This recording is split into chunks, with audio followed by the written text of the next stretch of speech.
30 ఏళ్ల ప్రస్థానం దావోస్తో చంద్రబాబు గారికి. ఒక రకంగా చంద్రబాబు అంటే ది ఒరిజినల్ దావోస్ మ్యాన్ అని చెప్పుకోవచ్చు.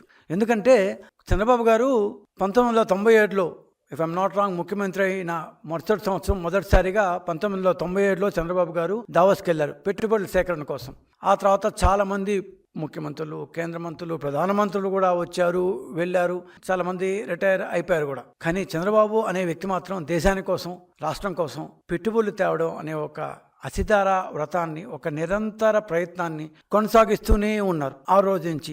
ఈ సంవత్సరం 30వ సంవత్సరం, 29 ఏళ్ళు పూర్తి చేసుకుని 30వ సంవత్సరం కూడా అలుపెరుగని శ్రామికుడిలా. నాకేమి ఈ విషయంలో పొగడ్డంలో ఏ బేసజం లేదు. ఎందుకంటే ఒక వ్యక్తి 30 ఏళ్ళ పాటు అదే పని క్రమం తప్పకుండా ముఖ్యమంత్రిగా ఉన్నప్పుడు చేస్తూనే ఉన్నాడంటే 4 టర్మ్స్లో 15th టైం ఆయన ముఖ్యమంత్రిగా దావోస్కి పెట్టుబడుల కోసం వెళ్తున్నారు. వెళ్ళకపోతే ఆయన ఎవరు అడిగేవాళ్ళు లేరు. కానీ అంత గడ్డకట్టే చెల్లో కూడా ఒక వ్యక్తి మిగిలిన వాళ్ళు ఏమైనా చేయని నేను మాత్రం రాష్ట్రం కోసం కష్టపడతా ఉన్నారు.